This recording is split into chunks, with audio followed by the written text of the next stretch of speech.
Hello दोस्तों, आज का टॉपिक है जीन जैकब रूसो। महान दार्शनिक, फ्रांसीसी क्रांति में अपना योगदान देने वाला जीन जैकब रूसो का जन्म हुआ था 712 ईस्वी में हुआ था। ठीक है, कहाँ हुआ था? इनका जन्म जेनेवा में हुआ था। रूसो की शिक्षा उसके चाचा की देखभाल में हुई, जिन्होंने उन्हें 16 वर्ष की आयु में काम पर लगा दिया। रूसो ने बाद में उस काम को छोड़ दिया। मदाम डी बार्नेस के यहाँ रूसो ने प्लेटो का रिपब्लिक पढ़ा, जिससे उन पर व्यापक प्रभाव पड़ा। सन 1749 में उन्होंने डिजाइन अकादमी द्वारा आयोजित एक निबंध प्रतियोगिता में भाग लिया, जिसका विषय था विज्ञानों एवं कलाओं की उन्नति में नैतिक आचारों से भ्रष्ट किया है या विशुद्ध बनाया।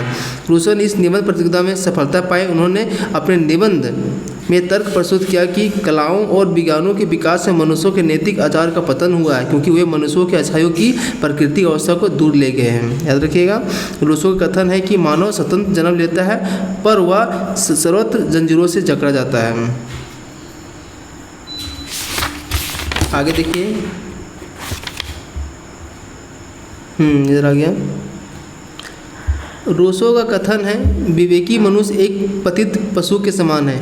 वर्ष 1746 में रूसो ने गीत काव्य लिखा था, जिसके अलावा उसने अन्य महत्वपूर्ण पुस्तकों की रचनाएं की, जिसमें से लोक नोवेल हेलाइड, दी माइल 1762 में, दी सोशल कॉन्ट्रैक्ट 1762 में, confessions, dialogue an induction to political economy, discourse on the origin of the inequality 1755 में। वेपर ने कहा है कि रूसो हॉब्स की भांति निरंकुशवादी है, किंतु वह लोक से अधिक लोकतंत्रवादी है। जोन्स ने कहा है कि रूसो की मानव संबंधी धारणा अनिवार्य रूप से प्लेटो और अरस्तू की धारणा के समान है।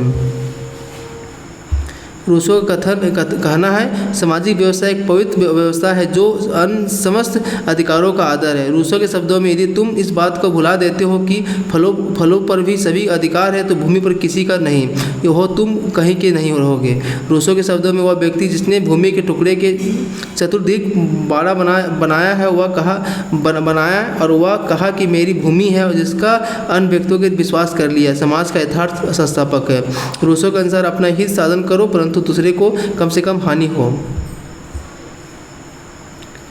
रूसो के अनुसार अब ऐसे समाज का निर्माण हो जहां बंधनों के साथ साथ स्वतंत्रता और अर्थात सामाजिक जीवन का भी स्वतंत्र जीवन हो। रूसो ने समान इच्छा को भद्र बर्बर कहा है। रूसो के समान इच्छा विधि, न्याय और शक्ति का स्रोत है। रूसो को फ्रांस की क्रांति अग्रदूत माना जाता है, जिसने फ्रांस में फैली असमानता को जोरदार रूप से खंडन किया। रूसो के शब्दों में, समान इच्छा जनरल विल ने ना तो बढ़ सकती है और ना ही वह दूर की जा सकती है। रूसो केवल सामाजिक समझौते को स्वीकार करता है, राजनीतिक समझौते को नहीं। रूसो ने हॉब्स के समान मनोवैज्ञानिक विश्लेषणात्मक पद्धति को अपनाया है। इतिहास को आधार बनाकर उसने अनुभवात्मक पद्धति का अनुसरण किया है। रूसो का मानव निष्पाप, निर्दोष और सद्गुणी है, जिसमें आत्मप्रेम और सहयोग जैसी दो भावनाएं प्रबल थी। रूसो के शब्दों में, पहला मनुष्य जिसने पृथ्वी के किसी टुकड़े को घेरने के बाद वह यहाँ कहा है कि यह मेरा है। रूसो के अनुसार प्रकृति के अवसर में लोग ग्राम प्रसन्ना और आदिकालीन सादगी जीवन व्यतीत कर रहा था। रूसो के विचार में फ्रांस की तत्कालीन खराब परिस्थिति और प्लेटो, मोंटेस्क्यू तक सिसरो के विचारों का प्रभाव पड़ा। रूसो के शब्दों में, हमें अज्ञानता, भोलापन और गरीबी वापस कर दो, क्योंकि वह भी हमें सुखी बना सकती है। देखो बोल रहा है रूसो के शब्दों में, हमारी अज्ञानता, भोलापन, गरीबी वापस कर दो, क्योंकि वह ही हमें सुखी बना सकती है।